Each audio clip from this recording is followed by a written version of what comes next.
to welcome you to the renaming ceremony for the Children's Advocacy Center. My name is Randy Vosberg, and I'm the County Administrator for Highlands County. And in a year that has been so challenging, we need a positive event like this. So thank you guys for coming out. This is awesome. A special welcome to our guest of honor, Miss Ruth Hanley.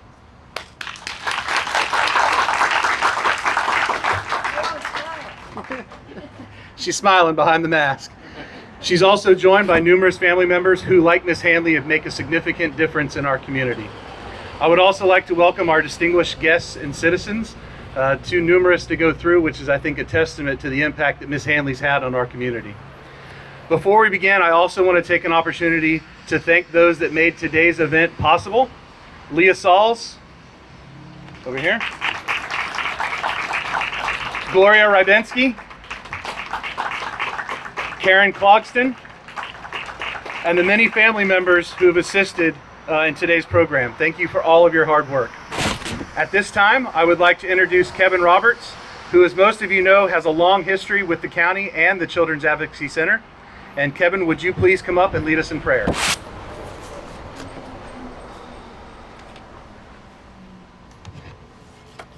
Folks, before I offer the prayer, I just want to say that it is a tremendous honor for me to be here today and to start off with an invocation for Ruth Hanley and the impact she's had in this community. So when I was asked to give the prayer, I jumped at it quickly because it means a lot to me. She means a lot to me, and she means a lot to this community. So I'm not just doing a quick prayer and sitting down. I want you to know from my heart to your heart that I love honoring Ruth Hanley. So let's bow our heads. Gracious Heavenly Father, we ask for your divine blessing on this celebration today, specifically honoring Ruth Hanley and putting her name attached to the Children's Advocacy Center. When I reflect back on just one individual, and I'm speaking for the group, Lord, when I think about all that she's done to advocate as a tremendous champion for children in this entire community for her entire career. Wonderful mother, wonderful grandmother, wonderful wife, and a dynamic child advocate. I recall that she was named the first Judge Kelly Champion for Children Awards Gala. The first year, in 2000, she was named Child Advocate of the Year, along with Doris Gentry. I can't help from thinking about this Children's Advocacy Center, how it all started with the Children's Task Force that she led, and then the Children's Services Council, and then an offshoot, the Champion for Children Foundation. So we love Ruth. We ask for blessings on the people who use this facility. We ask for healing hearts of all the children that will be the years ahead coming through this center for treatment, for help, for love, for guidance, encouragement, and for healing, really. So Lord, thanks for putting me in a position to call upon your special blessing on this center to honor a wonderful, tremendous advocate, Ruth Hanley. And we'll give you, Lord Jesus, the honor and the glory and the praise forever and ever. Amen.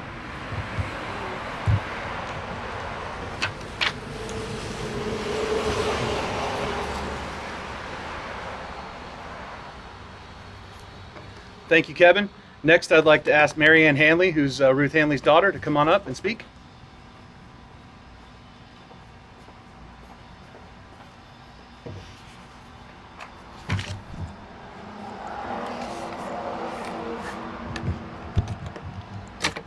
It's not good posture. It's against my nature, but I'm going to do it this way.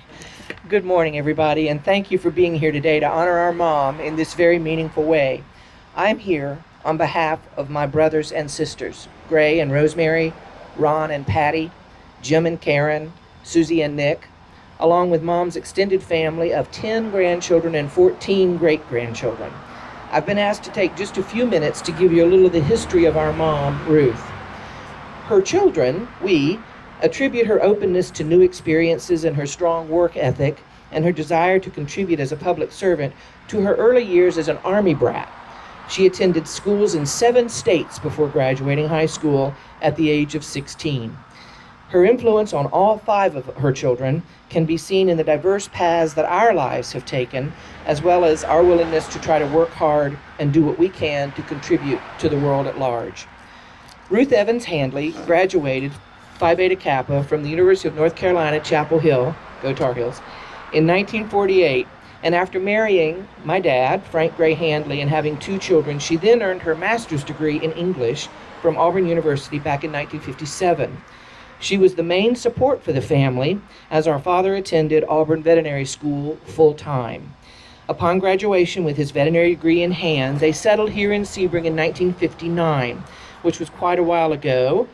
I can say that because I was a newborn baby at the time when we moved to Sebring. Mom managed the veterinary clinic while teaching full-time, first over at Woodlawn Elementary before moving to Sebring High School in 1960 to teach English.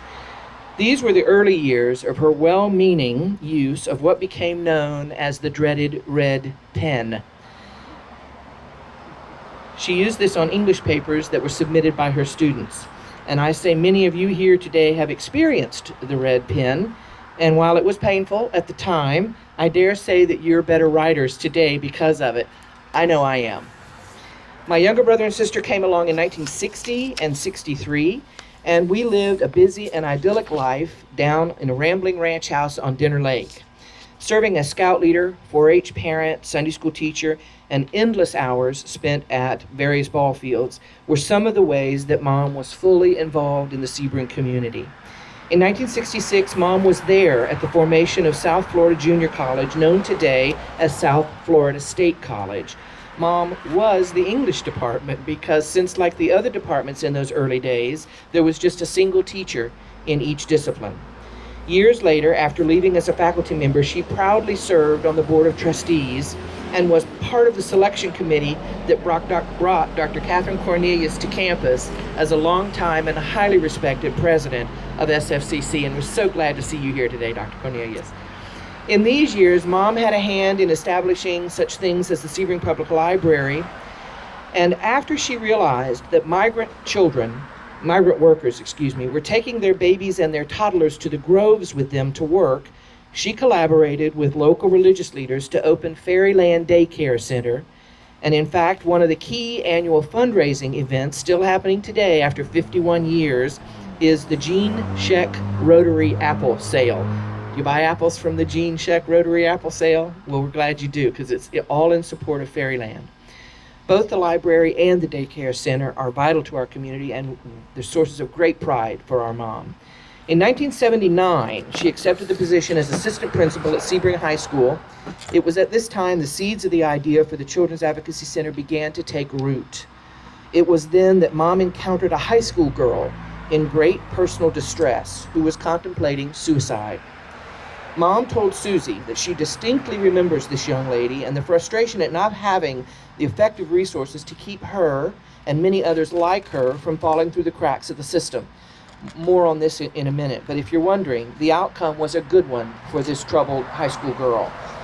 Mom articulated to us the value and the importance of groups in the beginning that may be in competition with one another, but that come together at some point and work as a team to help everyone be more effective and successful. Probably the biggest turning point of Mom's career came in 1984, when she was the first female to be elected as a school superintendent in Florida. She went on to serve as superintendent for 2 terms, and she retired in 1992. In 1988, again, along with Doris Gentry and other team members, she worked to establish the United Way of Highlands County when the fundraising goal was $88,000. Today, I'm told that goal has grown to over $400,000. It was in 1990 when she thought back on that suicidal high school girl and again saw a need for greater communication and coordination between departments and agencies that she got the idea and presented the idea, and she agreed, many in her sphere agreed, that the juvenile justice people, the child protective experts, the public health department, the faith community, and many others needed to organize a way to reduce children's distress from such things as physical abuse, poor health, poverty, broken families, teen pregnancy, and drug abuse, to name several. County Commissioner Doris Gentry Hawthorne, Judge Clifton Kelly, and Superintendent Handley and a few others formed the Children's Services Council in 1991. This interagency council, made up of entities such as the Department of Children and Families, Highlands County School Board, and county law enforcement, initiated the development of the Children's Advocacy Center. In addition to the CAC, multiple initiatives to benefit children and families were created and endorsed by the Children's Services Council. Some of these initiatives have changed and evolved over the years, but some still exist today as they were when they were established.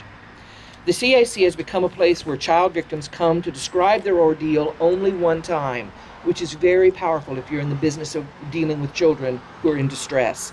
Only having to say it one time makes a huge difference for them. And sharing the space here at the CAC expedites the work of the agencies and gives extra protection to the victim.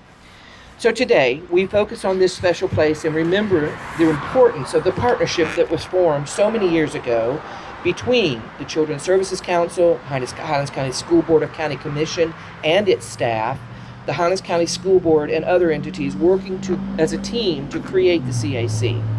This building is being renamed after someone who is very quick to say, "There are many of us who got this thing going. I share this honor with them." And it is a great honor indeed for our mother and our family, and we appreciate the County Commission for this recognition.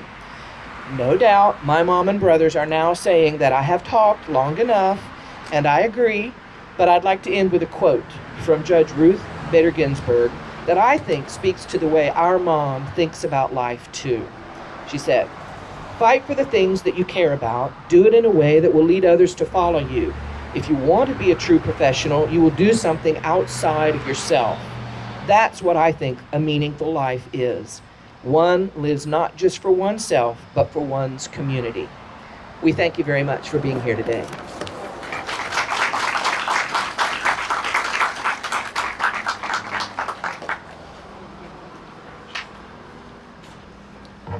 Next, I'm going to ask Jeff Roth, our CSC Executive Director and CAC Manager from 2000 to 2015, if he'll come up and say a few words.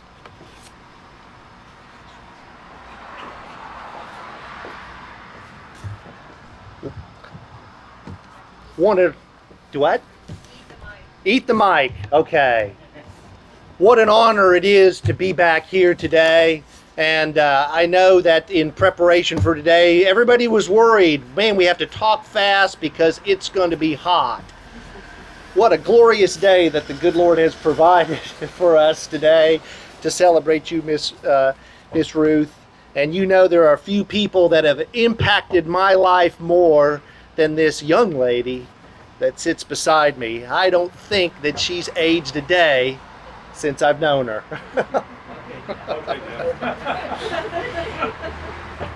You know, in all honesty, I believe that my moral compass in part has been set by this lady.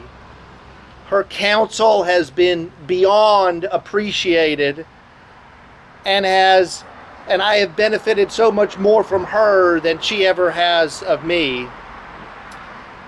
Just to kind of set our age, I just turned 50 this year, and I want to thank you for signing my high school graduation certificate.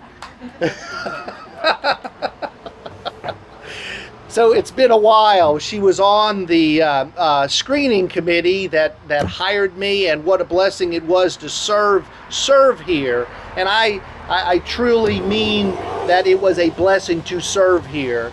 I see other people out here with examples of servant leadership that really touted it during their administration, and I always felt that this was the type of facility that was here to be a benefit for the community in a very impactful way.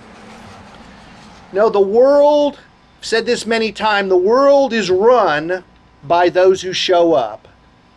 And I think that's one of the most impactful things that Miss Handley has done, is she's shown up.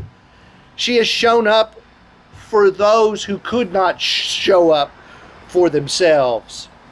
not because of an agenda to promote herself but only to be a voice for those who couldn't, for the downtrodden, for the women that have been abused, for the children that have been abused, for something that she could input to make our community a better place.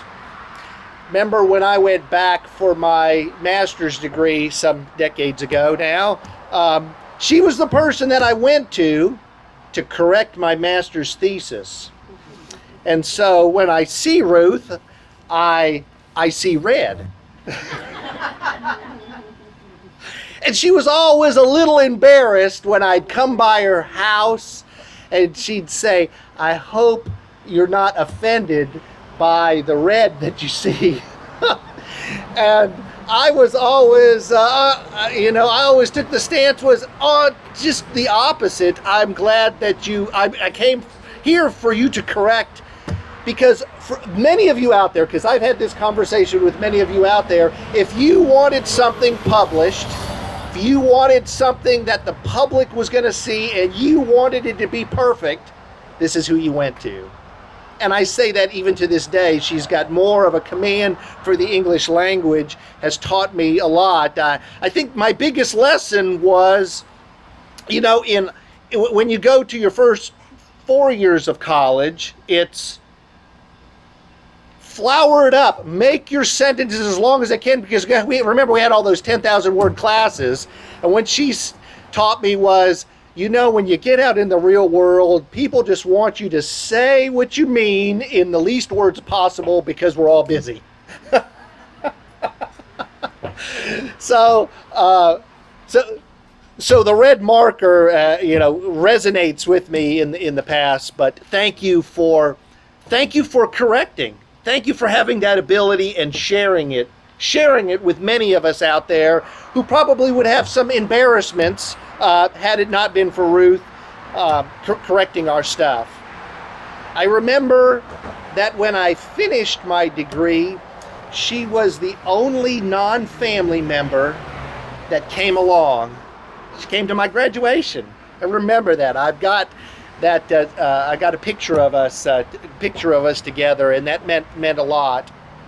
She has distributed, I would say, exemplary faith in our good Lord, and that He has been her moral compass, that she has resonated to the rest of us. I believe in all of her decisions, her faith has been strong, and that it has poured over into her advocacy for all peoples under God's leadership. She has worked tirelessly for the least of these. So because of your selfless efforts, because you showed up so many times to work for those and advocate for those who couldn't advocate for themselves, because you didn't have a side agenda, because you didn't work to have your name put on a building, because you are embarrassed that so many people are causing such a fuss today. That's why we dedicate this building in your honor, Miss Ruth. And I have been a better person in life because I've known you. I love you, darling.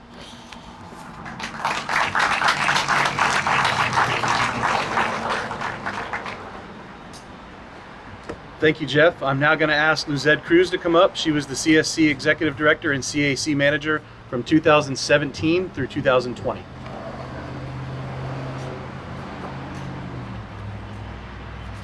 Good morning. Hard acts to follow. I hope you guys can hear me all the way in the back. I'm going to give this truck his space on the road. Okay, good morning. My name is Luzette Cruz, and I am the outgoing manager of the Children's Advocacy Center. I'm honored to be here today amongst Highlands County leadership, elected officials, multidisciplinary team partners, and the pioneers of the movement that created this center behind me. But most of all, I'm honored to be here with you, Mrs. Ruth. Today is about honoring you and the impact that you have made on our community through your passion, wit, and commitment to bettering the lives of our children and families. I began my work at the CAC in July of 2017. Newly landed from a faraway land, Tampa, knowing just 3 people in all of Sebring, I learned quickly that I had big shoes to fill. I learned this partially because I heard it through the hallways of the center. Who is the infamous Jeff? I would say to myself. Of course, I learned this too when my supervisor let me know on day 2 that we had an accreditation plan due in just a week. But I also learned this because on my second day of employment here, Mrs. Hanley came by the center to meet me, welcome me, and tell me all about the history of this building. We spent about 2, maybe 3 hours together that day, and what I can tell you is that when she left here, I knew that I had been placed in charge of a gem to this community, and I wanted to make her proud. Over the course of the next 3 years, Mrs. Hanley continued in her efforts to support myself and the Advocacy Center. Every newspaper article would arrive through the mail, folded up in an envelope, with a handwritten note of encouragement. I took those all with me, by the way. Every change that we made resulted in a lunch date. Let's go talk about this, Luzed, she would say. Mrs. Hanley, you're being honored today for your distinguished and relentless commitment to fostering a supportive, inclusive, and healing environment for children.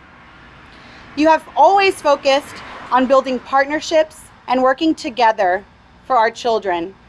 We thank you for that.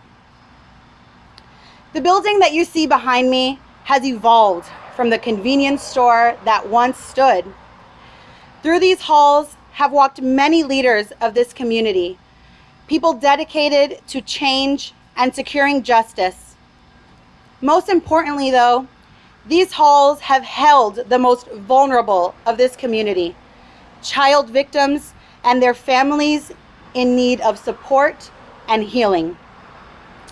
I was asked in preparation of today if I knew the total number of children who had been serviced here, and unfortunately, we weren't able to find that total number, but we did pull records from the National Children's Alliance, that is our accrediting agency. And I'd like to tell you that between January of 2008, so less than half of the time that the center has been servicing children, and June of this year, the CAC has provided a direct service to 1,916 children. 1,916 victims have found refuge here. While that number might be impactful, what we know is that there are many others that have yet to present here to find their refuge. The multidisciplinary team continues to work diligently in fostering the spirit of collaboration that was embedded in us from the inception of this movement. We continue to identify children in need and facilitate gatherings of community partners to work towards addressing the needs of all child victims in our community together. My hope is that we always make our founders proud, that this newly named building breathes new life and hope into this community, and that those that come after us will continue to serve with the same passion, dedication, and determination of Mrs. Hanley. Thank you.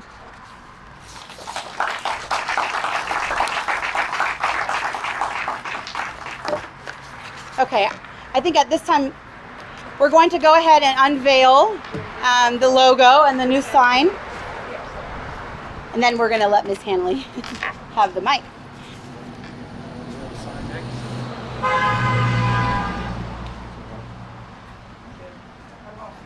Uh-oh. Susie's going to drop that, and then we're going to get you the mic, okay? You want to put your shoe on? Yeah.